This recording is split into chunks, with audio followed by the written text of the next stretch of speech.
fosters growth and helps attract talent to the region. I think we all can agree that talent is a big issue nowadays, and that's one of the reasons, as I'll mention in a minute, as to why we are having this event that we're having tonight.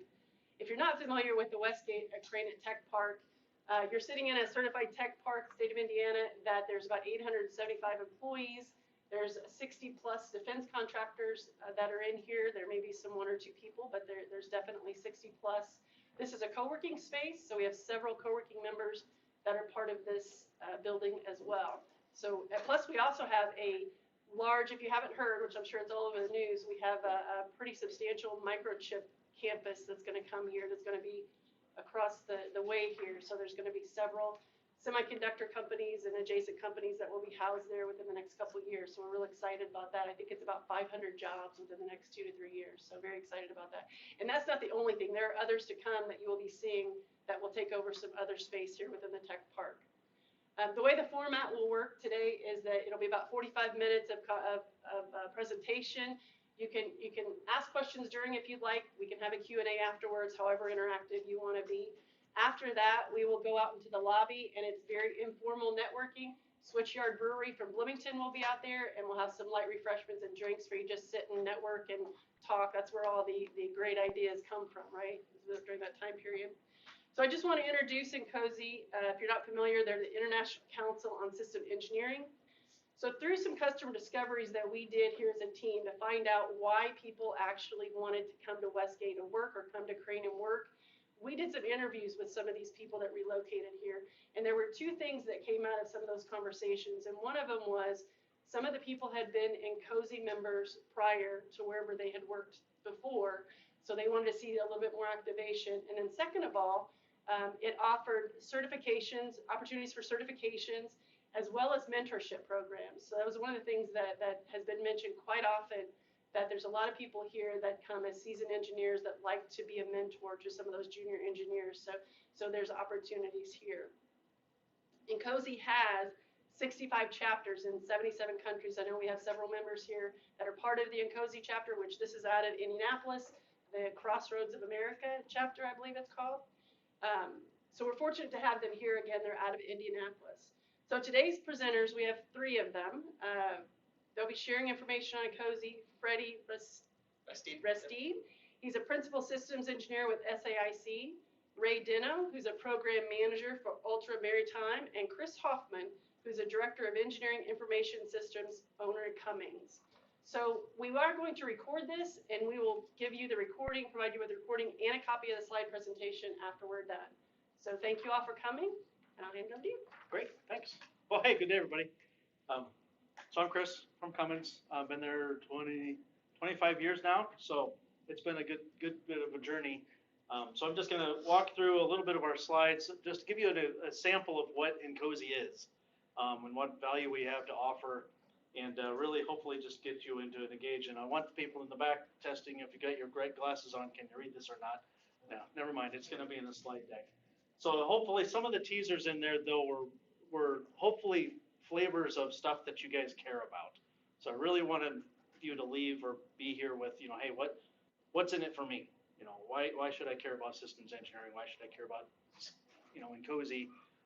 There's a few things that our organization globally participates in, stewards, guides, set standards for. We've got Lori here from our competencies working group, so if you have anything to do about, you know, hey, how do I become a better systems engineer, learn how to do this thing or that thing, she's right there. She's one of the authors of the book. You got a book, and it's nice and thick and it's hefty, but it's pretty cool. And we've got other folks that are helping to steward the standards, you know, the ISO IEEE standards 15288 and such. They're in our chapter. We've got folks that are, you know, all sorts of different things that participate and contribute to the state of the art or state of the practice, if you will, for systems engineering. So the bios, you can read that. Find me on LinkedIn, send me a connect. I'll be happy to connect with you. One fun little fact here that wasn't probably in your stuff is that I just recently got my expert systems engineering professional certification. So woohoo. Apparently I'm old. But that was 20, it's a big deal. So there's I think 360 or so in the world that are at this level of certification. So Out of our 21,000 member base, only about, well, actually I've got a slide on it, so we'll look at it here in a bit. But so it was kind of fun to kind of look back at my career and figure out, oh, those are the cool projects that I did. Here's how I applied systems engineering to it. And I could have, but I didn't make reference to like some of the, here's where we want to go on vacation. Let's do a systems engineering project on where to go for our vacation, do a trade study and all of that sort of stuff. Don't do that with your spouse. They probably will shoot you. And then Ray, again, and then Freddie. So we'll get into, why INCOSE? Why should I care? So part of our, themes are just connecting, learning, leading, and prospering. So hopefully it's just, it's a professional society. We're not vendor, we're fairly vendor agnostic. We don't promote one vendor or another. We're not here to sell you something other than, like a tool, hey, you got to use this model-based system, this SysML tool or that requirements management tool or whatever. No, we're more about the practice, how to do something. And so all sorts of different options, but a big part of it is professional development, which is really why I joined. It was a great networking opportunity for me in my career when I joined probably 11 years ago or so to INCOSE. It's like I was invited for my company for comments to, hey, can you deal with this INCOSE thing and be a part of them and figure out how they can help us and vice versa, and kind of steward and push them. And so across all of those members, I was part of the corporate membership or corporate advisory board, still am for Cummins. And one of the things that we found, at that time, we were transitioning from, everybody does systems engineering, but nobody's titled that, to now we actually had, at that time, a few years ago, we had the onus from our leadership and our CTO and stuff to actually have named systems engineers. Okay, well, what does that job profile look like? How do you hire them? What are the skills you're looking for? And one of the big voices I had is like, I don't know, but I'm going to ask INCOSE. And I actually was able to leverage our competency guide and framework to actually use that to build job profiles, to hire more engineers that are of systems engineering. I didn't have to create it myself. So just being a member of INCOSE saved me, I don't know how many hundreds of hours trying to come up with, well, what are the skills and competencies that I need for a systems engineer? It's like, nope, just copy paste, there you go, we're done. So that was part of my immediate value, and everybody's got their own story. The other part is kind of cool is that it's all over the world. Sometimes you do benchmarking activities and stuff like that, and you're talking to companies that you're competing with. I'm not sure how it is in each of your areas, but one of the things I found really cool about INCOSE is that I could take my specific challenge that I had at work, convert it into some sort of general challenge or general problem set, talk to people at INCOSE and say, have you had experience with this? Or I'm trying to do this, how have you done it? And it's in a non-competitive environment. I don't have to worry about, competitive advantage between us and, at the time, Detroit Diesel, but we took care of that from a company perspective, or other people, right? So, I mean, it's just a matter of, I could have those conversations without fear of, it's like I can talk to somebody from medical devices and we were on the same language level, if you will, sharing challenges, or folks from defense, or folks from, so it took me a while to get through the acronyms. We've got plenty of our own too, but it's always fun. But now that we're all in INCOSE using the same language, same processes, same approach pretty much, it really worked out fairly well for being able to leverage the knowledge that was in the entire membership base. So just a few things here, community of peers. Some of the stuff, if you're interested in publishing or creating products or primers or guides or whatever, and you want to say, hey, we've done this awesome thing, I'd like to share with other people. You mentioned mentorship. Part of my job as a technical director out of all of our working groups was getting people to, share your knowledge. Don't just let it become another, no new problems, just new engineers thing. Write it down, share it, publish it, and then we can leverage it and use it all over the body of knowledge across the world. So really, and another one with INCOSE is it's a combination, you see in their future statement down there, it's a combination of both commercial, academics, and and just other emerging domains. So it's all over the place in terms of the different types of groups that you interact with. It's not just a commercial focused area or an industrial focused area. It's pretty much everybody from academics and research with Purdue and others, all the way through to people that are putting it into practice and doing some new cool stuff. You know, like how do you do systems engineering for smart cities with this whole Internet of Things stuff? Or if you're thinking about major capabilities that you want to deploy for a service, how do you do that? And all of that sort. So you mentioned 65 chapters. We're all over the place. Of course, we're here representing the best one, at least in the Midwest, but we'll go with that. The working groups. Another one, if you're curious about, hey, I'm more into this particular area, or I want to get into artificial intelligence, that's my focus area, we probably have a working group for you. These working groups get together and serve as a focal point about a particular topic. And so as a member, you can create and contribute to projects. Again, it's on your time or however you have it with your work, but it's just anything from creating products to reviewing new things that are coming out. So if you want to be on the leading edge of listening and watching for what's new and upcoming with, you know, requirements engineering, for example, or requirements development, well, get involved with that working group and you'll be able to see the stuff that's pre-published, right? And so interacting with that, reviewing papers for our symposiums, all sorts of different things. A big part of where we're also doing is trying to guide beyond INCOSE, and so interacting with other professional societies like IEEE, AIAA, and all sorts of other acronym company, you know, professional societies and such.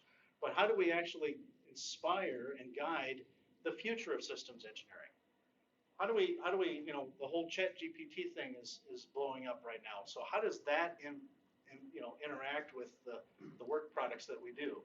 I mean, heck, I worked with my son and we used ChatGPT to write a cover letter for an application for a job. I mean, it was like, hey, write a cover letter for this, because he was like, I don't want to do this. This is bogus. Nobody reads these anymore.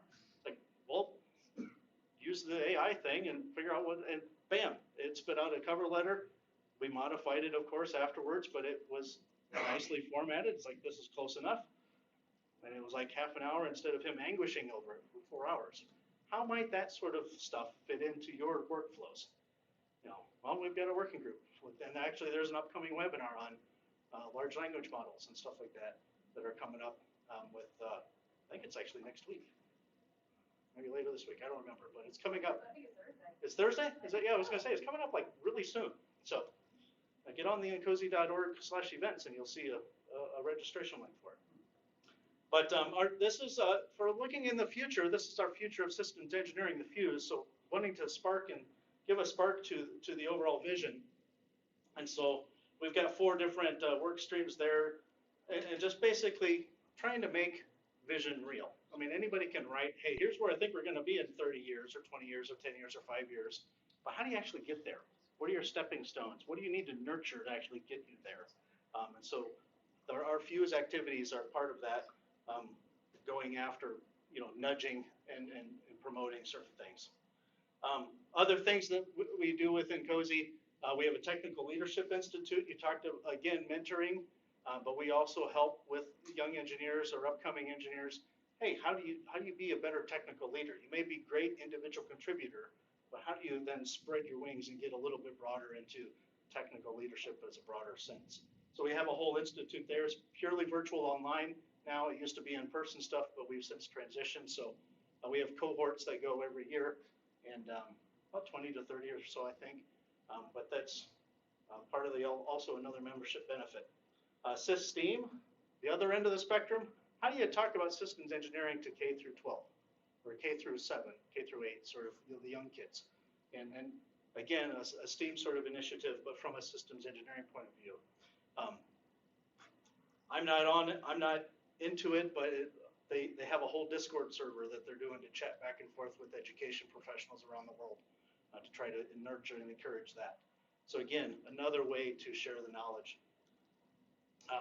DEI, is big. We've got LC as well in terms of empowering women leaders in systems engineering. So a couple of really important imperatives that we have within INCOSE to, again, get a lot of input from lots of different places to make the profession much better than it was yesterday. Model-based systems engineering. This is a snippet from the SE Vision document. It's entirely online. You can grab it, use it. It's pretty much free, and you can even leverage the graphics for your own publications or internal briefings.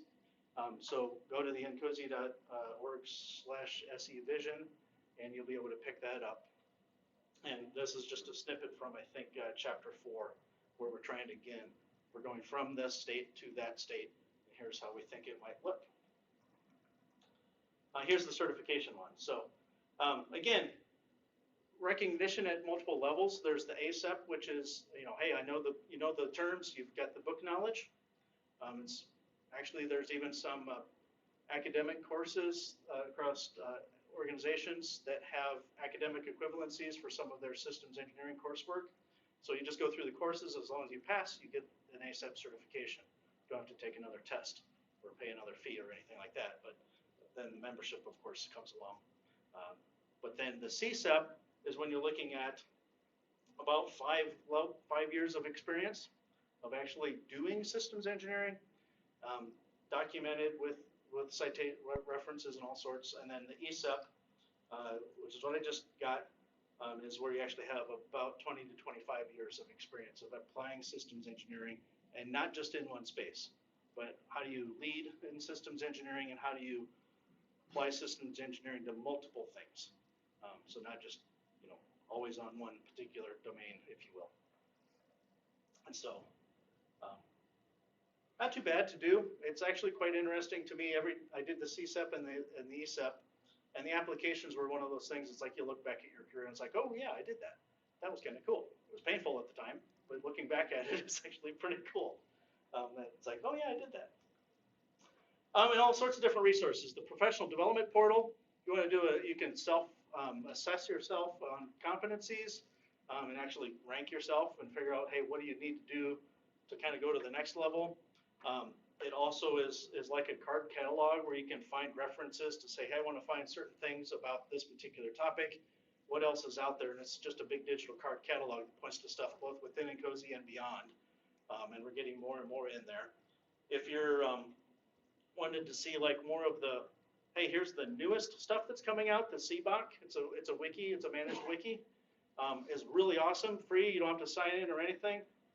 Great references, and they're, again, wiki rules. It's like, I don't know, 300 words or less or something per page, and it's really slick. You can actually go there and find references on how to do stuff. Don't even have to be an INCOSE member. It's pretty much global, free. One of the things we help do. The SE handbook, version 4 is out there now. We're certifying against that. Version 5 is coming out this summer, so that'll be a brand new version. Lots of great new content. The tools database, if you're involved in tooling or applications and all that infrastructure stuff, how do you do digital engineering? We've got a really big repository of, hey, what does this tool do? What are its features? What are its capabilities? And how do you use it? And how is that mapped to maybe the systems engineering competencies or topic areas or what have you? There's a few different organizational structures that you can find stuff on. So again, another pretty great service. The virtual community in Yammer, that's kind of the within INCOSE environment. If you remember, you can do all sorts of different back and forth collaboration. A few snippets of some publications that we've done. The SE Journal, it's a papers presentation, insight articles and stuff. We've got letters to my younger self, which is kind of neat and inspiring. It is what it is. So it's like 30 some letters of individuals writing to themselves as kids on, hey, here's why systems engineering is kind of cool, or what I wanted to know about it or whatever. But some good inspirations if you get in the dregs of getting beat up to be a systems engineer. It's like, read that book. It's actually kind of, I'll lift you up a little bit. And the SE principles. Again, thinking about foundational aspects of things that are almost always true within systems engineering. All sorts of different conferences and events. We've got a lot of stuff going on around the world, different sectors, both here in the States, in Asia, and like Europe, and we've got the WSEC, WSEC that's coming up. That's in Seville, Spain here coming up shortly. We have a good partnership with NAFEMS, so if you're into the deep engineering stuff on modeling, NAFEMS is a great organization for that, and all sorts of other ones. But just INCOSE.org/ I think you can do just /events, and it gets you there. So that was a bit of a whirlwind tour about what the heck is INCOSE. Hopefully I've inspired you enough to take a peek at some of those resources. I found it really valuable in my career to kind of go and find out stuff, but and then got engaged and it was the technical director for it a while. And so Laura, I didn't beat you up too much, I hope, but you can get the real story later. But that was a lot of fun for me because in my day job, I've got one direct report that just started for me like last year. But I'm an influencer, I guess you could call, within my company. So the systems engineering job, at least, and probably many of you will nod your head, it's more of an influencing job than it is a direct command and control sort of situation. At least that's been my experience. And the activities that I've done leading within INCOSE, where nobody works for you, and oh, by the way, nobody's paid to do the job they're doing, is a great place to exercise your skills on, convincing others to do stuff for you, if you will, or however you want to say that. There's probably a competency for that. I don't know what it's called. Take away my pen. It's one of those things that you just have to, how do you do that? How do you convince people to do stuff when they don't work for you? They're not paid to be there. They're entirely volunteer of their own. So how do you find the what's in it for them, and kind of noodle on that and kind of nurture. Leading within INCOSE, volunteering as a leader within INCOSE organization was just awesome for me to practice those skills. Made me a better engineer at my own company. And so Ray's going to tell you a little bit now about our local chapter, where I stumbled into it just because of where I am and found out that there's a lot of cool stuff going on here. In our really small chapter, relatively speaking, it's fairly, we're not huge, we're not small, we're kind of in the, smallish, medium size, but we've got a lot of cool stuff going on that I found really interesting. So, Ray, off to you. Thank you, Chris.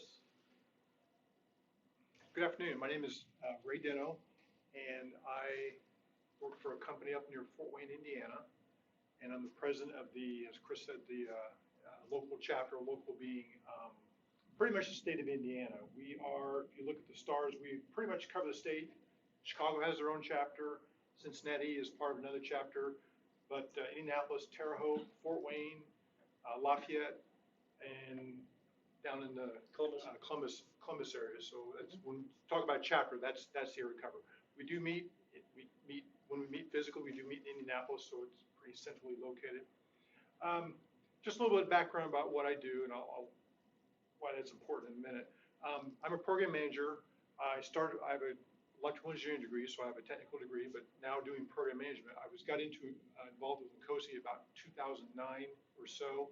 I am a certified systems engineering professional, a CSEP, number 420, which is not really an indication of my age. It's more of an indication of INCOSE's newness, if you will. So I've been a CSEP since 2010, but got involved with INCOSE back then.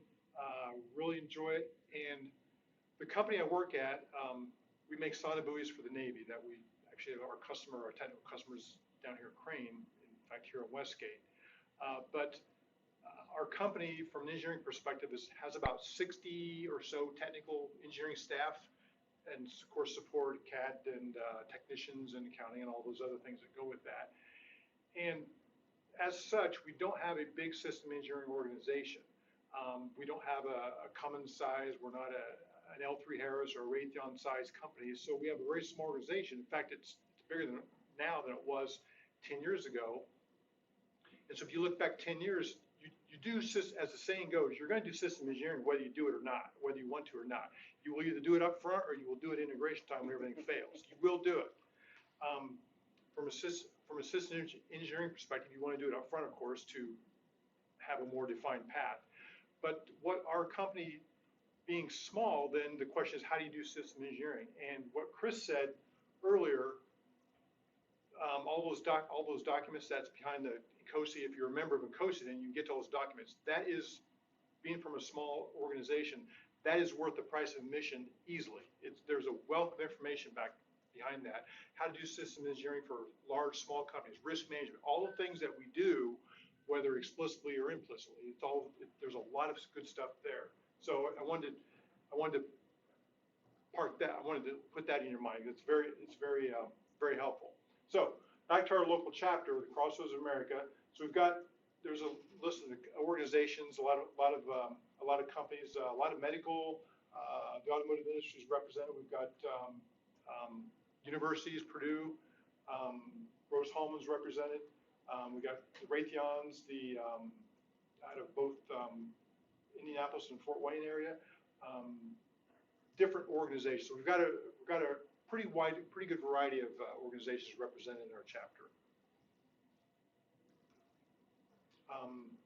Just a little bit of our chapter organization. There's a list of who's in the chapter. We've got right now 87 members. I think it's a little higher right now, but it's in that range.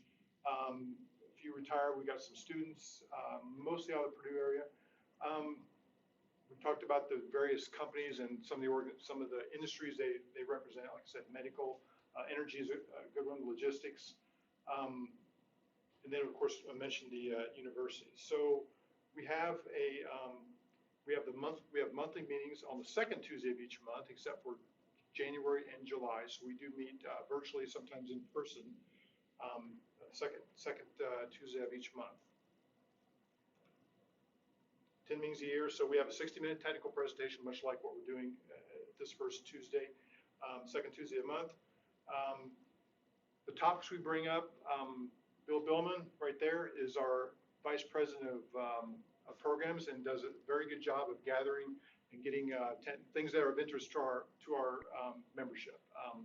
Variety goes from a panel discussion where people might be on a panel talking about some system engineering or system engineering problems they had.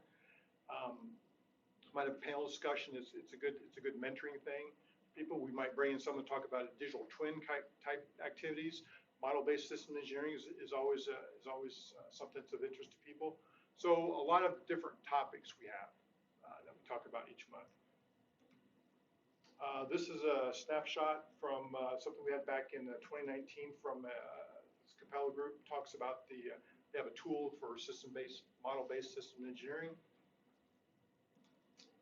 Back in 2020, Scott Sobchak at Raytheon at the time, I don't know if they switched, yeah, Raytheon at the time, now it's Vertex maybe? Yes. So Scott talked about at Raytheon here in Indianapolis what they did, how they did system engineering at their organization. So kind of walk through how they do it at that local site. Dave Walden, who is a member of the Crossroads of America chapter, lives up in the Valparaiso area. He is one of the authors of the System Engineering Handbook, and then Chris mentioned version 5. I think they're working on now. It's be released later this year, I think. Dave Walden's again primary author on that, so he's a member of our chapter. So chapter benefits, I think probably draw. You interact with a lot of people. It's kind of interesting when you bring up a problem and someone will say, yeah, we've had that problem too, or, oh, I thought we were the only company that screwed that part of it up. No, everybody does. So it's good to have the interaction with other people to learn things, different ideas on how to approach different approaches on problems that we bring up. And like I said, Bill, with feedback from the chapter membership, what is of interest to the chapter. There's always a variety of that. So we try to work that in as best we can with what's of interest to most of the chapter. That is all we had. I think Freddie went. Yeah, you can go get your questions. There. Okay. Never mind. So questions about INCOSE as a parent organization or as about our local statewide chapter that you might have. Yeah, do you have an approach for executives, business owners, what they should know about systems engineering? So not in depth, but what do you do? Is there a search window that they can go to? Maybe they're in cryogenics, or maybe they're into plastics or whatever. They can find articles on those that they can give to their people. But just an overview of the benefits of what INCOSE brings. Do you have something like that targeted towards those high-end people? I don't know the answer to that. So Or, say, I've okay. got a thought. yeah, there's a couple of And I think I heard avenues. like two flavors of your question. One is like, what's in it for my what is systems engineering, what does it mean for my company? And what is the benefit? You know what comes to mind is the articles that John Thomas wrote, previous INCOSE president. He wrote a handful while he was president of just sort of, almost opinion pieces, but they were well-rounded. And it did a really nice job of explaining like what it means to be a good system engineer. And I don't remember where they had one specifically on the value of system engineering, but I can't remember what they were. I just remember they were good reads, easy reads, for the uninitiated. So that's, and I don't know where those are. I'm sure they're on the website somewhere. I wouldn't know where it's like. That's what I'd be looking for. Return on investment. Yeah, The article. There are several presentations titled something like "Why do systems engineering?" So Yeah. that Yeah. why pay somebody up front to do this work? Why make that investment? Is there a site you can click on a button that says this is the area you go to that's got all those answers? No, but there are a lot of presentations, papers, things like that. So in addition to that, INCOSE partnering with PMI, the Program Management Institute, has published a book, and program management and systems engineering need to work together well to execute a program well, which is, again, they've published a book, and I don't remember the title of it exactly, I have it at home, but they published a book that talks about how a project, which is what we're all doing, right? Project, and how working on the program side and the system engineering side, how working together can make that project a better chance for success. If you're in a INCOSE member, you get into something called INCOSE Connect, and they have a boatload of references. Yep. One of them is system engineering ROI. And it's like, how do I convince my boss? to Yep. do this? Yeah, And there's Lots of articles like In the that. book, you talk about system engineering and PMI, I think it's like $35. There's a bunch of, if you can get into that site as a member, it's like, oh my God. Yeah, and you can find, we've taken a lot of that content and the professional development portal that I mentioned, a lot of it's in there. You can search that without being a member. Now, if you click on something, it's gonna ask you to log in or whatever. And the SE book has a few sections on Mhm. program management and why do it. And that's just go to SE book and say ROI, and it'll probably hit on 4 or 5 paragraphs. And then as a larger one, the SE Vision that I mentioned, the INCOSE.org/SE Vision, we actually have an executive summary for that, which covers kind of the overall, here's the state of what's going on today. We talk about the UN Sustainable Development Goals and a few other things, kind of setting up the problem statement. And then we talk about, and here's what systems engineering is doing about it now, and what we need to do about it in the future. So it's a nice little tidy package, downloadable PDF, pretty straightforward, and an online version if you just want to look at it. That I'm touches a eager to look. little bit of that. Take a All look right. at it and see. If you just Google INCOSE ROI, you're probably very. Yeah, and that's it, yeah. Yeah. And Bill, Well, I just want to pull on that thread. I like that idea because we don't have anything that's at a high level that introduces the notion of systems engineering.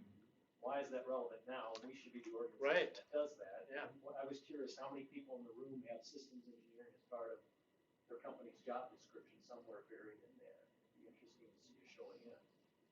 Because if you rewind the clock, just maybe 5, but definitely 10 years ago, and see the show of hands, because I worked Oh, with yeah. Bob Kenley at Purdue, when we did this, systems engineering, when you Googled it, it wasn't a discipline, it wasn't a known discipline, and now it's repeatedly being called out as Yeah. a competency. So I like that Systems Engineering 101 or the Handbook for Dummies, and maybe we can socialize that with the larger chapter because of the time. I know somebody that's on the product development team that might be able to noodle some of that into our That sounds like a need statement. a need statement. With Yeah, get that on the list. talk to Tony and get that on the list. Yeah, that's a good point, thank you. Other questions about INCOSE or the chapter? What are the wicked problems you guys have that you're here? I mean, why are you here? Just for the beer, or? I mean, yes, but I do consulting for various corporations. Some are startups and some are very large. And they don't want to spend money needlessly by making mistakes. Mhm. So the ROI, of course, is yeah, reduce the cost of those mistakes. Maybe, as some say, fail faster, I don't know. But anyway, this is a portal that can provide them, and I was not familiar with it, okay. so it's very helpful. Yeah. I mean, what on the is it worth it sort of engagements? Our friends at Rolls-Royce did a few papers a while back and a few studies for their flight control software and some of their software areas, and the approach at the time was using systems engineering. How do I prevent defects, right? Getting into my systems. We all do that, right? And sometimes you have this process called peer review, right? Have some expert look at your work, right? I don't know, many of you do that or not, but there's some sort of check and balance, usually in most every process of doing engineering, right?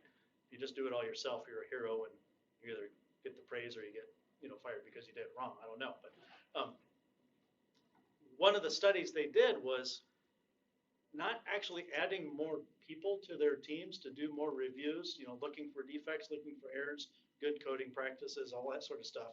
But they actually did some studies where they actually matched challenging problems with good reviewers and easier problems with emerging reviewers.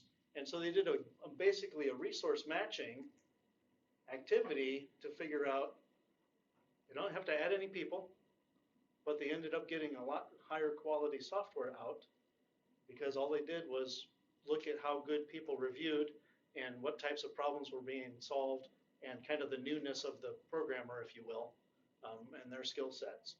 And so it was more of a study of how to actually partner the right people with the right problems and then the right, technical reviewers, if you will.